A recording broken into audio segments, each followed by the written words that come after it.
Chapter 5. A Criminal's Identity. Cammy was knocked flat by the force of the explosion. None of the flying debris hit her, but she lay frozen on the ground, afraid to get up. Nancy, too, had been bowled over, but immediately arose and went to Cammy. "Are you hurt?" she asked. No, the other girl insisted. Nancy helped Cammy to her feet. "Nancy, please tell me what's going on. How did you know an explosive had been planted here?" Nancy said she had not known, but she became suspicious because of the newly dug area. "Cammy, you remember the wire cutter who tried to release the birds from one of Mr. Thurston's cages?" "Yes. Do you mean this was the same man?" "I'm afraid so," Nancy replied. "Cammy, are you quite sure you never saw this man before and have no idea who he is?"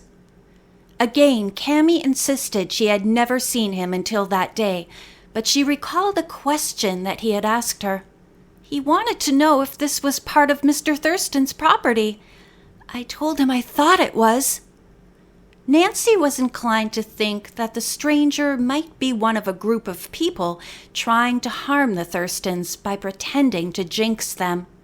The farmer sooner or later would be walking or driving over this field. "Oh, Nancy, I am so sorry," Cammy cried. "Somehow, I feel as if I must be responsible, perhaps because of my pet, Petra. But I have never tried to jinx anyone.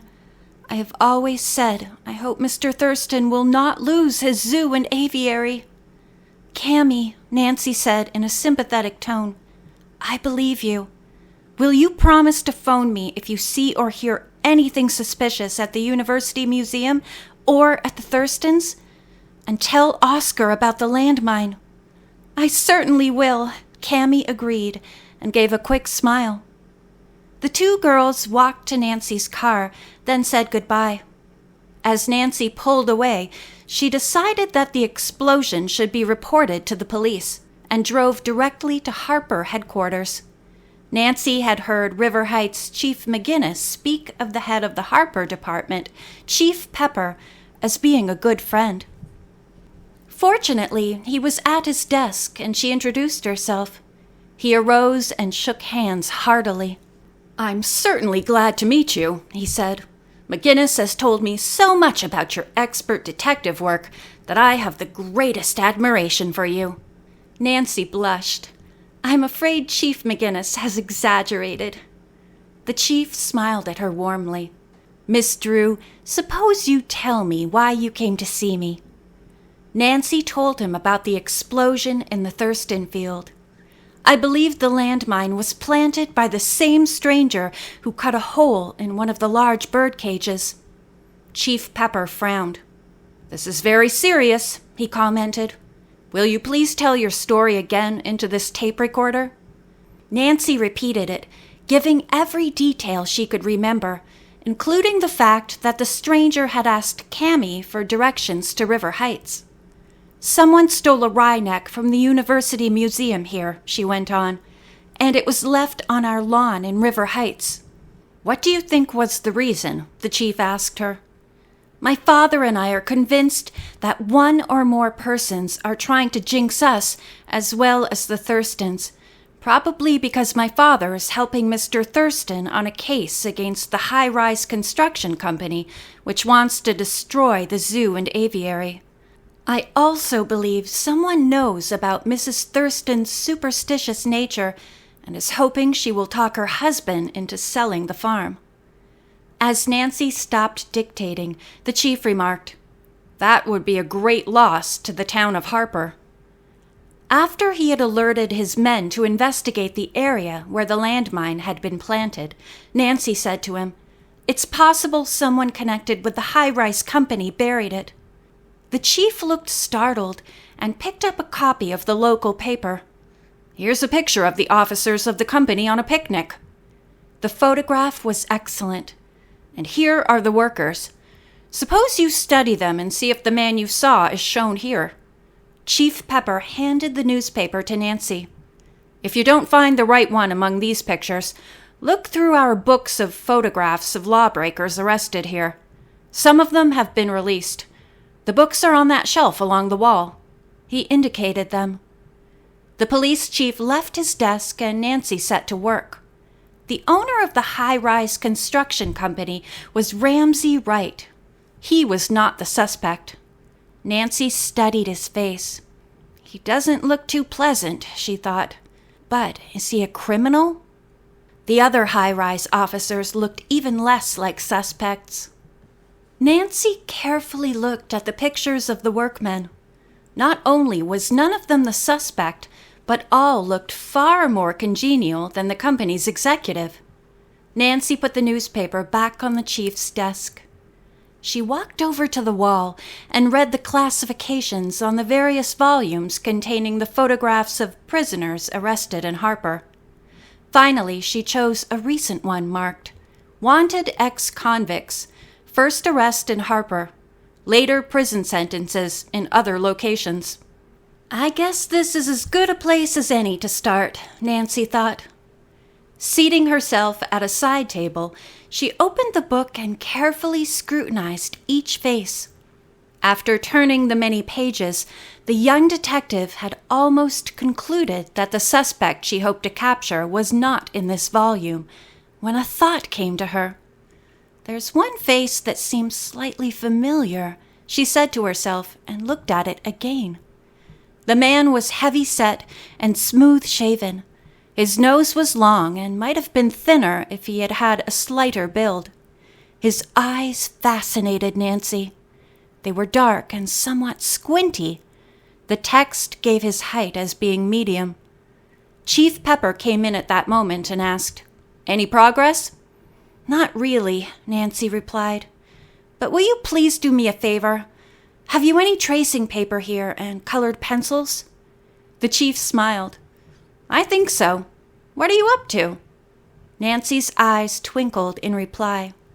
He buzzed for a policeman to bring in the paper and pencils. Nancy laid the thin sheet over the photograph before her. Carefully, she drew a much slimmer version of the man. After adding a beard, she colored in reddish hair. Satisfied with the result, Nancy placed the drawing before the chief. She explained, "As you can see, I've changed his appearance somewhat. Now he looks like the suspect." Chief Pepper stared at the drawing, then held it up. "Nancy!" he exclaimed. "You've spotted a missing man! This is amazing! I shall have copies made at once and give one to each of my men." Nancy was pleased with her work. "May I have a copy too, and also one of the man in the book?"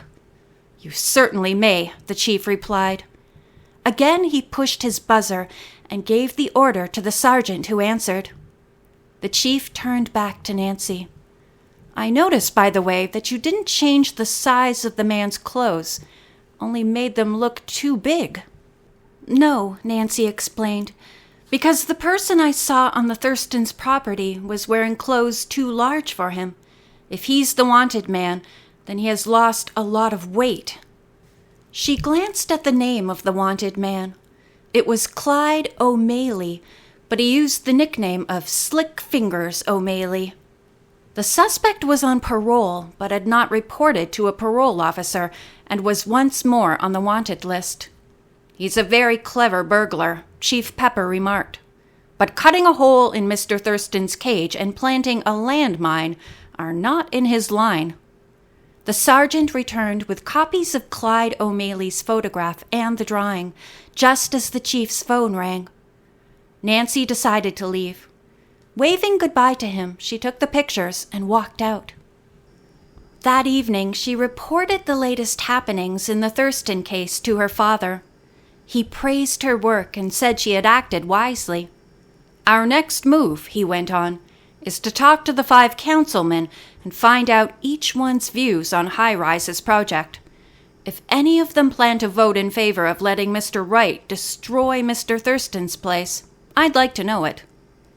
After a pause, Mr. Drew added, "I've concluded that since the High Rise people know I'm an attorney, Mr. Wright and the others wouldn't tell me much about their operation if I questioned them. As he paused, Nancy's eyes lighted up. "How about sending me?" she suggested. "They don't know me." Mr. Drew shook his head. "I couldn't let you go alone. I'd prefer that you have an escort." His daughter thought a few moments, then said, "How about Ned going with me?" Ned Nickerson was a special friend of Nancy's who attended Emerson College in the winter and had held various summer jobs. Now he was selling insurance. "Perfect," said Mr. Drew. "See if Ned can come here. Perhaps he could stay a few days." Ned lived with his parents in Mapleton, a suburb of River Heights, and was staying there alone while his parents were in Europe. Nancy phoned and was pleased to find him at home. "Hi," he said. "I was going to call you tonight. How would you like to spend a few days at my house and help me do some sleuthing?" "Great! I'm tired of cooking my own meals. I'll come right away."